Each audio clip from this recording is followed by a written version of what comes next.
All right, so it is the Betting in the Break show tonight. We are over on my Steer the Line YouTube network. We'll try to get this posted up to Winners and Winers, when we can. It's just had some technical difficulties tonight with that network, so here we are. Sniper West joins us as he always does on Saturday nights, and we are glad to have Scott Keyport here from Little Creek Casino Sportsbook. And, Sniper West, I was following your results. Pretty good day for you today.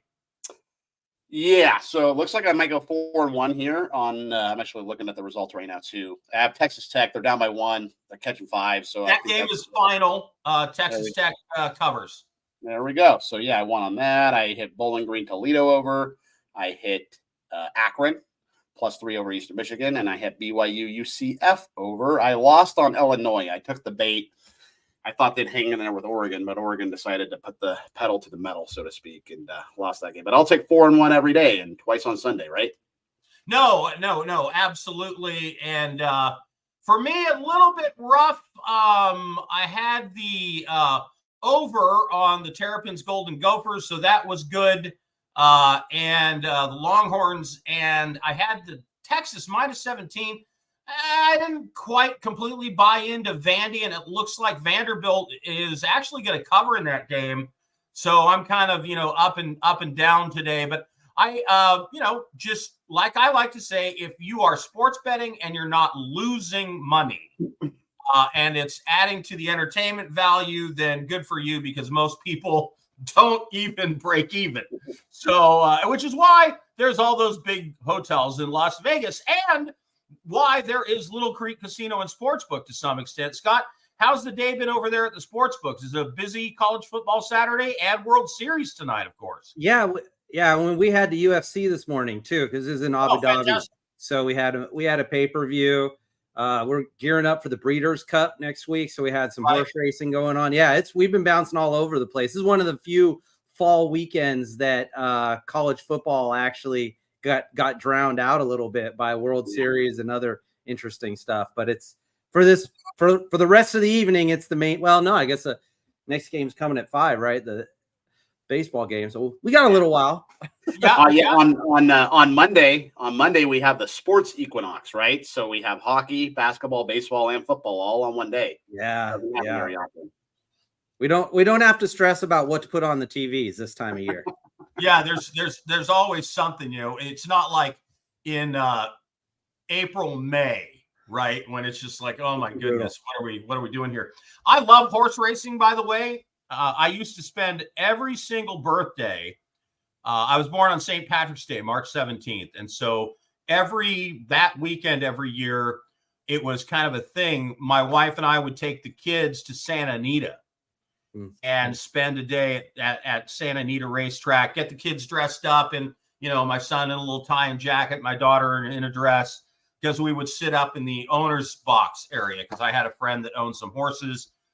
It's nice to have billionaire friends, just throwing it out there. And I love their private jets, by the way. That's, the best thing about being super filthy rich, and good for them. They deserve it. Anyway, horse racing, I love. Wes, I never asked you, do you handicap the horses at all? I do not. My grandfather was a diehard. Of course, everybody, all the men back in the 40s and 50s and 60s, like horse racing was king way back then. So right. My grandpa was super into it. And I will for the Kentucky Derby and the Preakness and the Belmont. I'll go put some fun money on it, but yeah, I don't take it seriously. No. All right. Well, you and I, I've got to come back down to Southern California, and you and I and some friends have got to go spend a day at Santa Anita, because there is nothing like live horse racing on a packed day. When those horses are making that final turn and they're bunched, the noise from 110,000 people is amazing. I have been to the Breeders' Cup once, and it was pretty cool. So yeah, I'd love to go next time you're out for sure. All right, so let's talk about some college football picks that are coming up tonight. Of course, Betting in the Break is the name of the show. It's all about growing your bankroll or getting you healed up if you're licking your wounds from earlier in the day, with helping you make some money on the night games. All right, Sniper West, you're up first. What do you got at 4:30?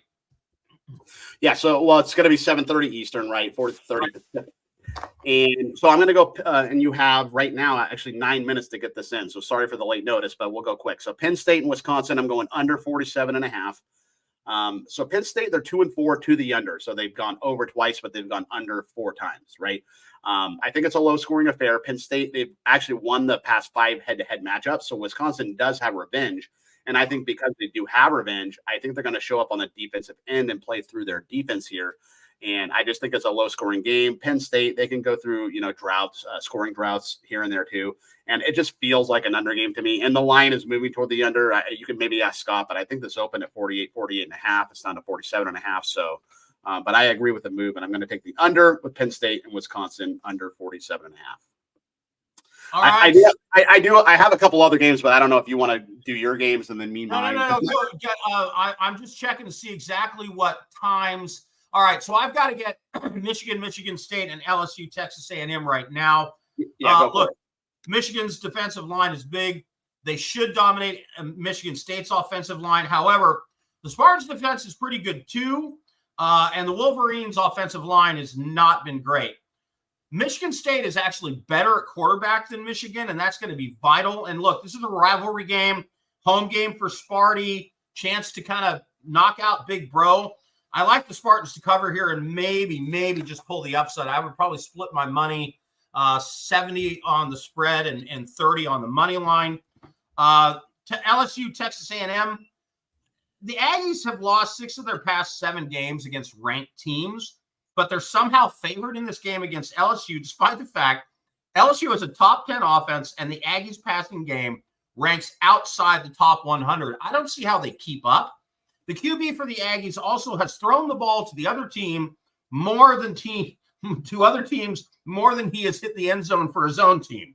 The Aggies have beat up on some weak opponents, but the 12th man is not going to be enough to keep them with LSU. All right, over to you, Wes. Okay, so I'm going to roll a little bit later tonight. I'm going to roll Kansas State minus, I think it's down to minus 9.5 now over Kansas. So Kansas State is 6-1 and Kansas is 2-5. So, and also Kansas just does not cover. They're 1-6 against the number this year. Jayhawks, they lost 4 in a row, but they did beat Houston last week. But Houston's a terrible football team, so who really cares? But it could be a letdown spot for them because they finally got off the schneid, right? They finally got a win. Kansas State, they've beaten Kansas 16 straight times. Talk about domination. And so while the Jayhawks may have revenge, I think K-State's just too strong. They're kind of, on a mission here. Kansas State, they beat West Virginia 45-18 last week, and that was arguably their best game of the season. Avery Johnson, their quarterback, not to be confused with the basketball player Avery Johnson, but their quarterback Avery Johnson, 19-29. It went for 298 yards, 3 touchdowns. So like K-State here, minus the 10 over Kansas. I have one more play for you. I'll go ahead and get it out of the way here. So Colorado minus the 6 over Cincinnati. I'm laying the wood. Like the Buffaloes, both teams are 5-2. Colorado has the better defense here.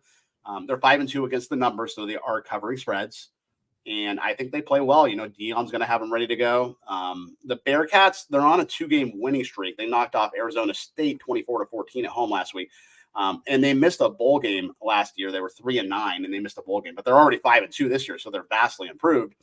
But here's the difference is Colorado, like I just said, their defense is really good. They have 16 sacks in their last 3 games. They lead the Big 12 with 21 sacks. So they can get after Brendan Sorsby here. I think they're going to do just that. And I think they're going to play very, very well. And I think they win this by at least a touchdown. So I'm going to lay the 6 with Colorado over Cincinnati. Scott, thoughts on any of that or anything that happened earlier today for you in the sports book? Colorado is really becoming a public team for us. So, we're always going to have, I think, a big count. When that game, again, it's the same way. We're just hammered on Colorado money and ticket count. So, that's they're just becoming the kind of team that we're always going to need the other side. That Penn State, the under has taken a lot of bets for us, both ticket count and handle. So we'll be rooting for that to be a high scoring shootout against West. And other than that, it's been some ups and downs all day, and we'll see what happens for the rest of the night here. All right. So Wes, quickly recap your 4:30 picks. Let's do it. I am going to go with, and this game has 4 minutes before it kicks. It's Penn State, Wisconsin, under 47.5. Then later on in the evening, we have Kansas State minus 9.5 now over Kansas, and Colorado minus 6 over Cincinnati. All right, so Kansas State minus the points in that rivalry game.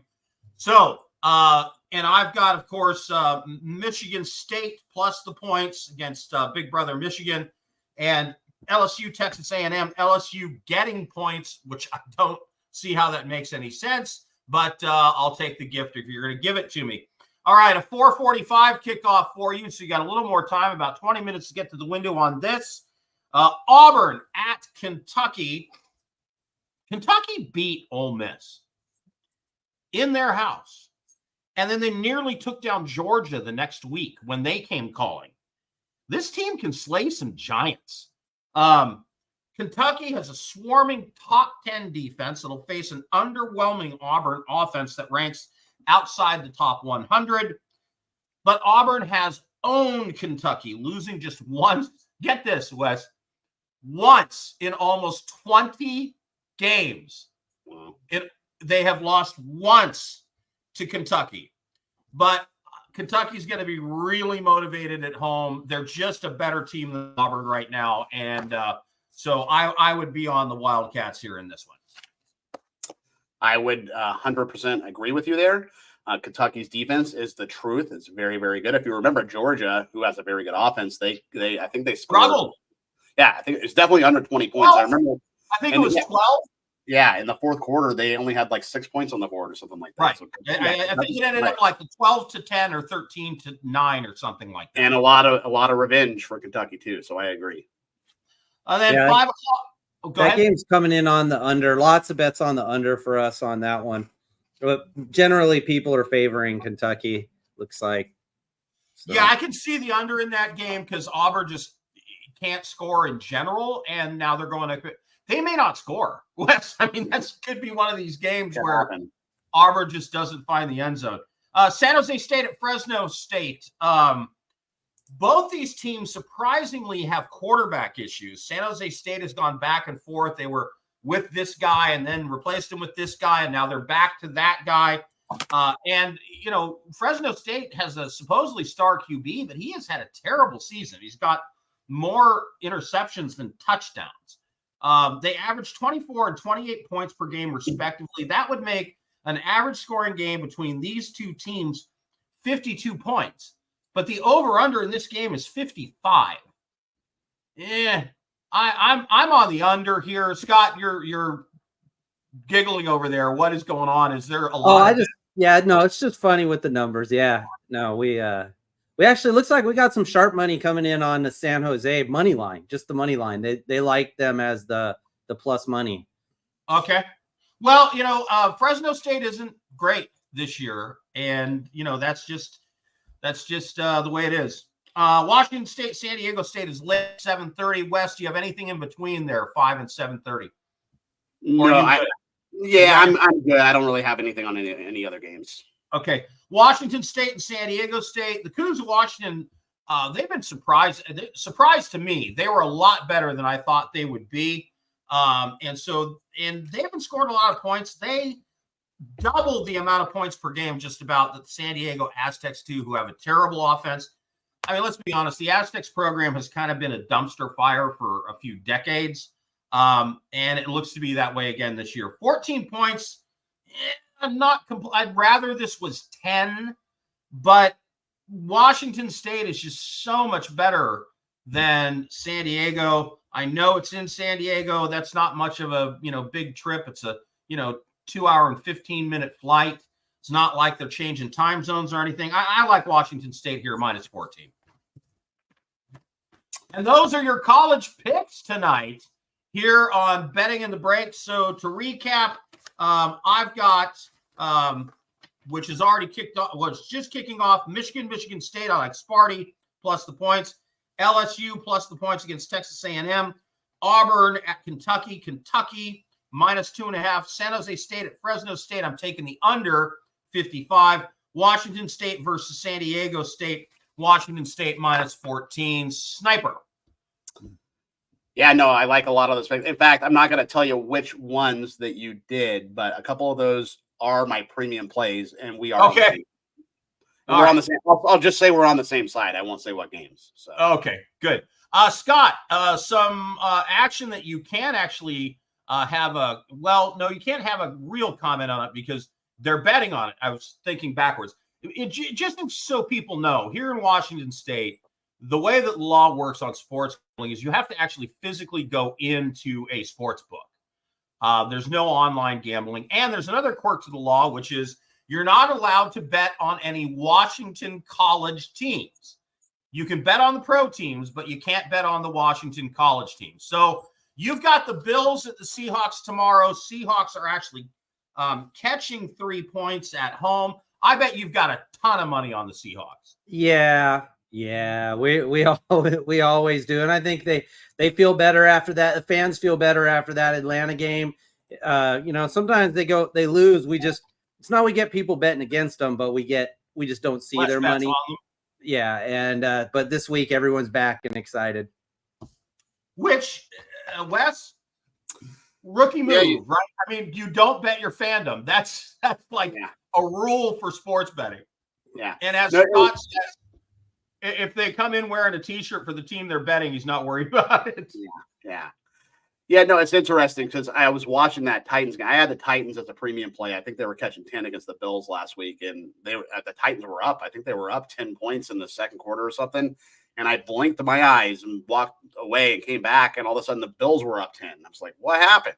But, Amari Cooper going to the Bills, I think that could revitalize them because they kind of needed, Keon Coleman. I'm not sure he was the answer at wide receiver. He's more of a complimentary guy, I think. He's not like a number one receiver. So they kind of needed that number one guy. I got a question for you I have to ask. Having been a Raiders fan, and I've recovered since then, but for many years I was a Raiders fan. You're in recovery.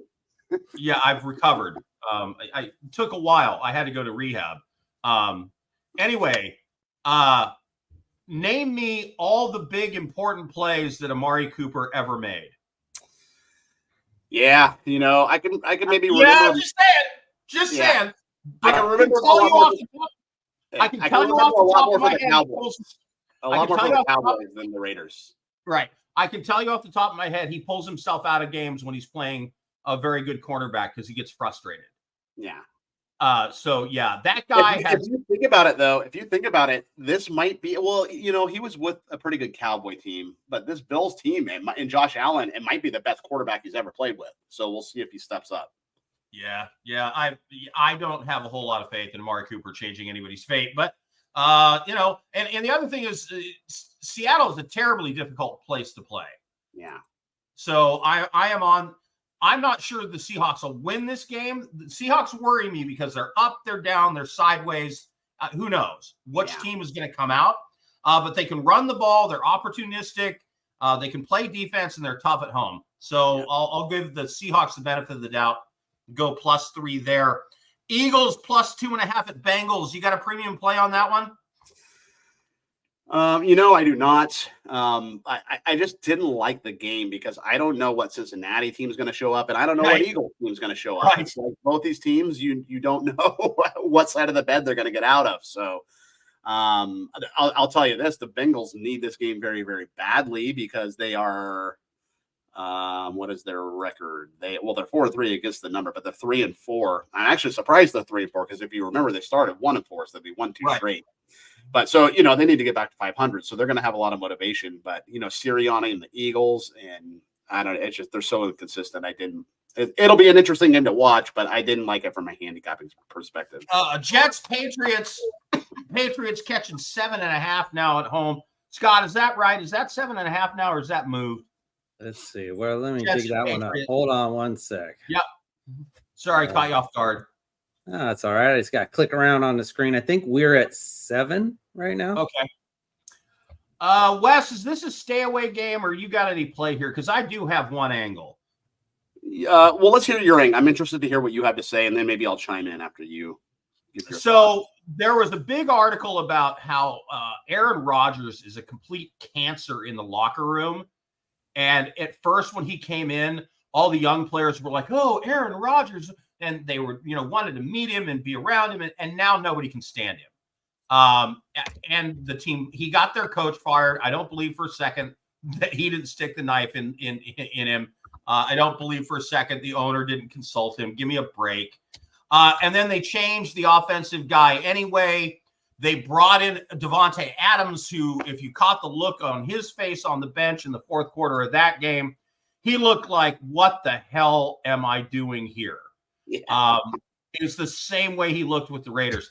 That guy is just putting an ignominious end to his career, and so is Aaron Rodgers. I don't see this getting better, and I think Drake May show us a little something. The Patriots offense is putrid, but they've got great defense.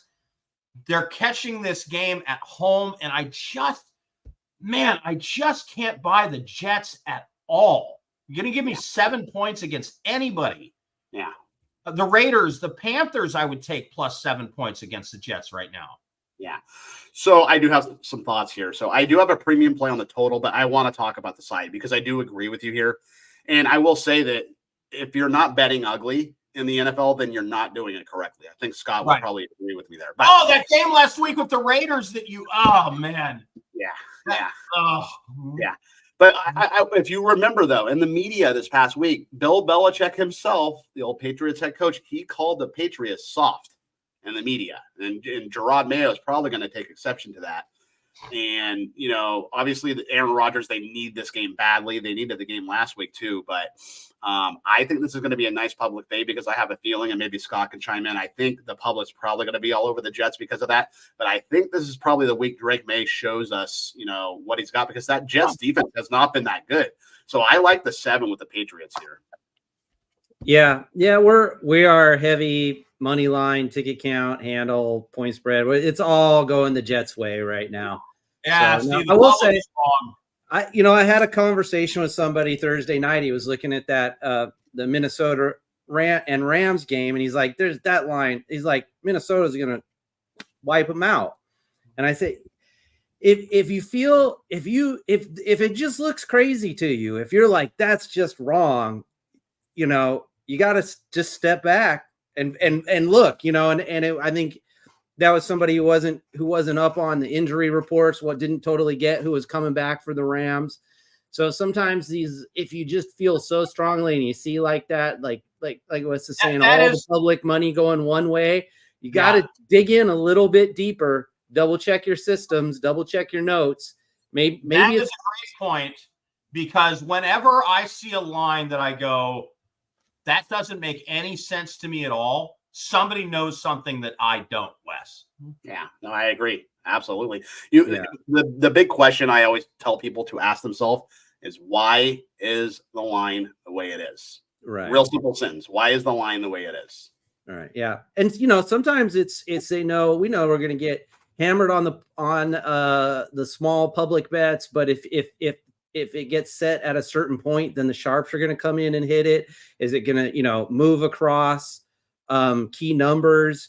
Where is it going to go? There's a lot that goes into it that isn't just necessarily the, which team is going to win by how much, but it's like Sniper saying, you got to try to figure out the mind of the trader and the sports book and why they set it that way. Right. Exactly. All right. Well, 20 minutes until the 5 o'clock games kicked off. Well, 4:30 games have kicked off. You've got the World Series starting shortly, game 2. Yeah. So, all right, great night for sports, great weekend for sports. We will see you folks here tomorrow at 4:15 Pacific, 7:15 Eastern. We'll be talking Sunday night football, Monday night football, and Thursday night football NFL, along with just sort of catching up on what happened earlier in the day. I am Loud Esmond and Sniper West. Great to have you here. Scott from the friendliest little sportsbook casino in Washington State. I highly recommend it. By the way,